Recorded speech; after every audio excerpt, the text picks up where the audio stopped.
Now that the Taliban has gained hold of Afghanistan, the Pentagon warns terrorist groups based in the country could gain power faster than expected. So what does this mean for us here in the U.S.? Joining us now, veteran and Gold Star husband Joe Kent. He lost his wife, Shannon, a 4-term Afghanistan veteran in the fight against ISIS, and Brett Eagleson, who lost his father at the World Trade Center towers in 9/11. Joe, we want to first start with you, and thank you both for being with us. But do you think that there's any reason about potential threats to the U.S.? We've heard from military officials. What are your thoughts about the threat here now that the Taliban is ruling in Afghanistan? The Taliban taking over the day after we left, whether it was after 2002 when bin Laden escaped into Pakistan, or it is tomorrow as we're seeing right now, this conclusion has been inevitable. The Taliban was going to take back over. Our desire to go over there and try to build a democracy and try to build these armies out of Pashtun tribes and warring tribal factions, it's always been destined to fail. What we need to do right now is ensure that we have the ability to collect intelligence and then conduct strategic strikes. That's all we've ever needed from this region. Everything else has just been a payday for the military-industrial complex, and it simply has not worked. We have been able to project force and power when necessary to do counterterrorism strikes into Pakistan. That's how we actually got bin Laden, and into places like Yemen, where threats like Al-Qaeda and the Arabian Peninsula have emanated attacks, attempted attacks against the U.S. homeland since 9/11. So I think as long as our intelligence services are allowed to do their jobs with covert action and they haven't gotten too dependent on a conventional military footprint, which I fear they have, we should retain the ability to strike in a chaotic environment like this. Yeah, Joe, you, of course, served. It's clear, even by the way you speak, that you served for 2 decades yourself in the Army. So thank you for your service. Brett, the Taliban will still have control of Afghanistan on the 20th anniversary of 9/11, the day your father passed away. How does that make you feel? Well, first of all, I just want to thank my co-guest for his service. You know, right after 9/11, my brother joined the military as well. And he became an Army Ranger and did 2 tours of duty in Iraq. And I think what's absent from this conversation is the fact that we've sent thousands of service members off to places like Afghanistan and Iraq, and Saudi Arabia is entirely missed from this category. And the fact that the Taliban is now back in control, 20 years later, we have 2 countries really that have never been held accountable for 9/11. We ousted the Taliban 20 years ago, but here we are back at square one.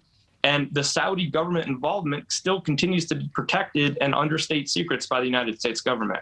So it's a sad day for all of our service members. It's a sad day for the United States of America, really, is because our government refuses to come clean about what led to the events of 9/11. And if you look at it, it was the Taliban harboring all the Al-Qaeda terrorists. That's where bin Laden trained his troops. And it was Saudi Arabia that provided the logistical and financial support network here in the United States prior to 9/11. Well, I'm glad you brought that up, because I know that you are awaiting the Biden administration's answer about the documents, releasing those crucial 9/11 documents, something you've been fighting for years, that actually would tie Saudi Arabian government to the attacks. But how do you think it will change the impact of the war on terror and what's happening right now?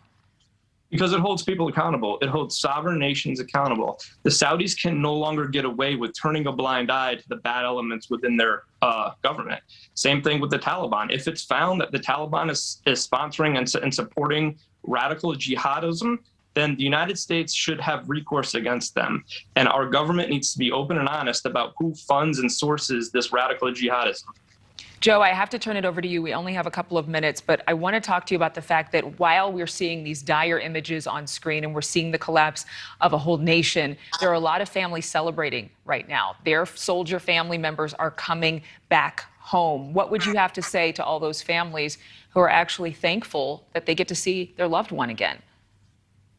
Say thank you for your service. I'm glad that their loved ones are returned to them. We need to get all of our soldiers out of harm's way in these places where we have no actual national security interest. Afghanistan, Iraq, and to a certain extent Syria have been a failure of the establishment. They sold us a false bill of goods. We took our eye off the actual target. That was Al-Qaeda. my co-guest is absolutely right. We need to hold these governments like Saudi Arabia accountable. We need to hold the Pakistanis accountable. It's a big reason why I'm running for Congress right now, is to hold the failed establishment accountable. We don't need to fight these forever wars. The guest that was on previous, H.R. McMaster's, he has been part of the establishment that's been selling these lies that we have to go and prop up the Afghan military, the Iraqi military, when really we could save ourselves the blood and the treasure and just use diplomacy and limited counterterrorism strikes to achieve our national security objectives. So that's what we need to demand from our elected officials. It's a big reason why I'm in the race right now. I want to get into Congress, get on the Armed Services Committee, and hold these generals and the military industrial complex accountable.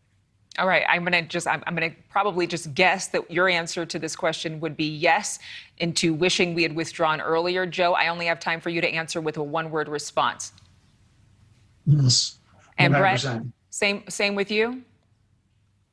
I say hold the Saudis accountable. All right. Thank you to you both. We really appreciate it. Gold Star husband Joe Kent and 9/11 families advocate Brett Eagleson.